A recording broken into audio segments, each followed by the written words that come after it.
विस्तार से खबर गरियाबंद से, जहां नक्सलियों के खिलाफ एक्शन जारी है। नक्सलियों का डंप किया हुआ सामान बरामद किया गया है। मेनपुर के भालू डिग्गी के जंगल में मिला है सामान। पिट्ठू बैग, जूते, राशन जैसा सामान मिला है।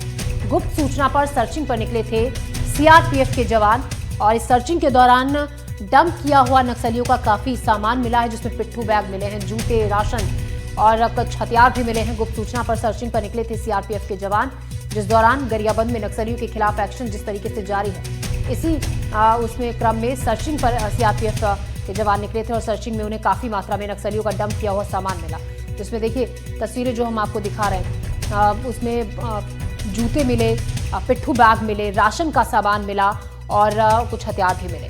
ये देखिए काफी जोड़ी जूते हैं और डंप किया हुआ सामान था ये, जिसमें सिलाई मशीन भी दिख रही है और जूते हैं, काफी राशन और कुछ हथियार भी यहां से मिले हैं। हिमांशु इस खबर पर ज्यादा जानकारी के साथ हमारे साथ जुड़ रहे हैं। हिमांशु, काफी ज्यादा सामान है जो कि नक्सलियों का डंप किया हुआ यहां से मिला और बताया जा रहा है कि गुप्त सूचना मिली थी, जिसके बाद सर्चिंग पर जवान निकले थे। जी देखिए, लगातार जो ये क्षेत्र है गरियाबंद का इलाका है, मैनपुर और गरियाबंद और उड़ीसा की जो बॉर्डर है, वहां पर लगातार सर्चिंग चल रही है। सीआरपीएफ और सुरक्षा बल के जवान संयुक्त रूप से भी सर्चिंग करते हैं और अलग अलग भी सर्चिंग करते हैं। इसी दौरान कल सर्चिंग में निकली थी सीआरपीएफ की टीम, जिनको ये जो डंप बरामद हुआ है, इसमें आप देख रहे हैं लगभग कई जोड़ी जूते बरामद हुए हैं, सिलाई मशीन, पिट्ठू बैग और मेडिसिन और इस तरह के कई सामान बरामद हुए हैं, जिसको कल सुरक्षा बलों ने वहीं पर नष्ट कर दिया गया। इसके पहले मैं बताना चाहूंगा 17 अगस्त को जब 4 नक्सलियों हाट को नक्सलियों ने सरेंडर किया था, उस दिन भी नक्सलियों को एक बड़ी सफलता मिली थी और एक डंप बरामद किया था, जिसमें लगभग 16.5 लाख रुपए नगद बरामद किए थे। बीजीएल लॉन्चर, इलेक्ट्रॉनिक उपकरण थे, लैपटॉप थे, बहुत सारे सामान और कई हथियार, बम भी मिले थे उसमें, वो भी बरामद किया था। उसके बाद आज फिर नक्सलियों का एक डंप बरामद हुआ है, जिसको पुलिस ने वहीं पर जलाकर नष्ट कर दिया। हिमांशु, क्या सर्चिंग ऑपरेशन वहां पर अभी भी जारी है? क्योंकि लंबे वक्त से वक्त पर वहां पर जवानों की सर्चिंग चलती रहती है। काफी हथियार भी अभी पिछले दिनों बरामद हुए हैं नक्सलियों के ठिकाने से। क्या सर्चिंग अभी भी जारी है? सर्चिंग कल शुरू हुई थी और कल हुई थी और कल सुबह से आज सुबह तक चालू थी। उसके बाद ये जो एक कुछ पॉइंट मिलता है या जब सीआरपीएफ को कुछ जो जानकारी मिलती है या खुफिया इनके जो सूत्र हैं उनके पास से जब इनके पास कोई जानकारी आती है, उसके बाद सर्चिंग की जाती है। बाकी पूरे क्षेत्र में लगातार सुरक्षा बलों के द्वारा, सीआरपीएफ के द्वारा लगातार समय समय पर सर्चिंग की जाती है और सर्चिंग के दौरान इस तरह के डंप अभी पुलिस को और सुरक्षा बलों को काफी बरामद हो रहे हैं। हिमांशु, ऐसे में जिस तरीके से लगातार बारिश भी हो रही है, कितना चुनौतीपूर्ण जवानों के लिए हो जाता है ऐसे मौसम में, इतने घने जंगल में इस तरीके के सर्चिंग ऑपरेशंस जब वो चलाते हैं उनके लिए? निश्चित रूप से बारिश में काफी ज्यादा उनको तकलीफ का सामना करना पड़ता है, काफी कठिनाइयां होती है, चूंकि जंगली क्षेत्र है, चारों तरफ से पहाड़ से घिरा हुआ है। कई नदी नाले ऐसे हैं जहां से गुजरना नामुमकिन है, जहां से जाने आने के लिए कोई साधन नहीं है। कई गांव तो ऐसे हैं जो बारिश में पूरी तरह से टापू बन जाते हैं और इस तरह की स्थिति में भी सुरक्षा बल के जवानों ने मोर्चा संभाल रखा है और जगह जगह अपनी दबिश दे रही है और इस तरह के डंप नक्सलियों के बरामद करके उनको कमजोर करने की कोशिश कर रही है। जी, शुक्रिया हिमांशु जानकारी के लिए।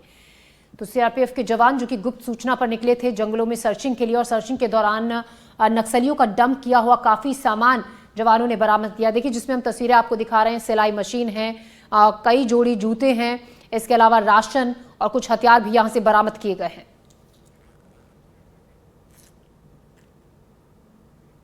खबर बुरहानपुर से, जहां पुलिस टीम पर लोगों का हमला हुआ। 2 तस्करों की गिरफ्तारी के दौरान यह हमला हुआ। तस्करों के परिजनों का पुलिस पर हमला, परिजनों ने पुलिसकर्मियों की वर्दी फाड़ दी।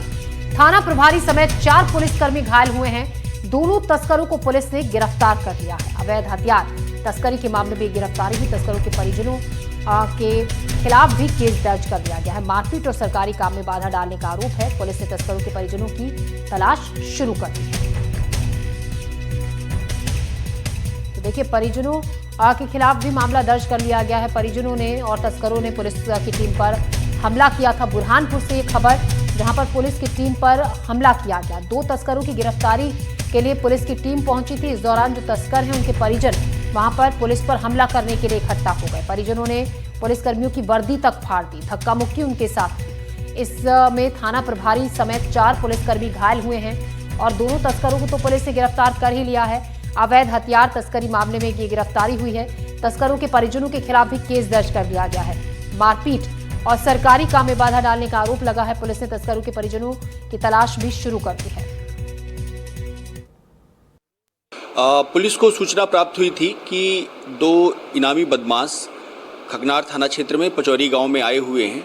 उसको लेकर के खगनार थाना प्रभारी और उनकी टीम ने दबिश दी, उनको राउंड अप कर लिया और जैसे ही उसको लेकर के आ रहे थे तो जो अपराधी हैं उनके साथी आ गए और उनको छुड़ाने का प्रयास किया, लेकिन वो सफल नहीं हो पाए।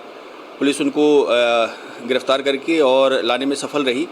इन पे 5-5 हज़ार रुपये का इनाम है STF भोपाल की तरफ से और ये बुरहानपुर, खंडवा, खरगोन और राजस्थान में जो है इनके खिलाफ अपराध हैं। और इस खबर पर ज्यादा जानकारी के साथ शारिक अख्तर दुरानी हमारे साथ जुड़ गए। हमारे सहयोगी शारिक, हम तस्वीरें देख रहे हैं कि किस तरीके से पुलिस कर्मियों को पकड़ा हुआ है। यहाँ पर तस्करों के परिजन हैं, गिरफ्तारी के लिए इन दोनों तस्करों की पहुंचे थे पुलिसकर्मी। फिलहाल हम ये आपसे विस्तार से जानना चाहेंगे, हुआ क्या था? पुलिस टीम के कितने लोग हैं जो इसमें घायल हुए हैं?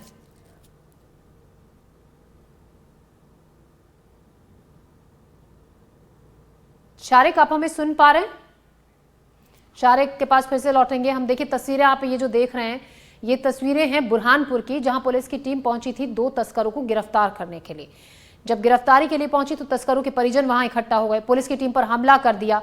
पुलिस की टीम के 4 लोग बुरी तरह से इस हमले में जख्मी हुए हैं। शारिक, हमारे सहयोगी हमारे साथ जुड़ गए इसी खबर पर ज्यादा जानकारी के साथ।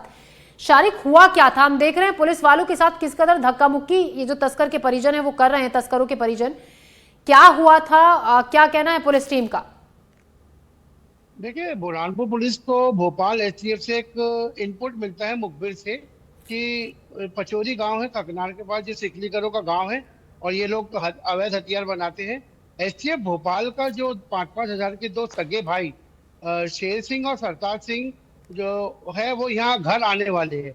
जैसे ही पुलिस खगनार को ये बात पता चली, उन्होंने नाकाबंदी की और 2 सिकलीगर समाज के जो युवा है उनसे हिकमत अमली से पूछताछ की। और हम आपको बता दें, सरताज और शेर सिंह ने अपना नाम भी सही बताया, लेकिन जैसे ही पुलिस ने उनसे कहा कि तुमको भोपाल STF से आपके इनाम जारी किया गया है, बस वो ये सुन के उत्तेजित हो गए और भागने लगे। पुलिस उनके पीछे भागी खेत पे और उनको पकड़ने की कोशिश की और उनके जो साथी हैं उन्होंने पुलिस की इस कार्रवाई का विरोध किया और इस दौरान पुलिस और ये जो आरोपियों के साथी हैं उनके बीच में बहुत बड़ी झूमा झटकी हो गई, मारपीट हो गई। इसमें पुलिस के जो थाना प्रभारी है अभिषेक यादव वो भी घायल हुए, 3 जो पुलिसकर्मी हैं इनके साथ वो भी घायल हुए। लेकिन सबसे खास बात ये रही कि पुलिस इन 2 आरोपियों को गिरफ्तार करने में कामयाब रही और वो जो आरोपी है वो उसे छुड़ाने में नाकाम रहे और फरार हो गए। आशुतोष बागड़ी जो बुरहानपुर SP है, उन्होंने इस बात को बहुत गंभीरता से लिया है और जिन्होंने इस काम में बाधा डाली, मारपीट की है, उन सब के खिलाफ FIR दर्ज करके उनको जल्द गिरफ्तारी करने की तैयारी शुरू कर दी है। और ये जो 2 वांछित आरोपी है इनको गिरफ्तार करके अब भोपाल STF को उसकी सूचना दे दी गई है। शुक्रिया शारिक जानकारी के लिए। तो चलिए अब फिलहाल पुलिस इस पूरे मामले की जांच पड़ताल कर रही है।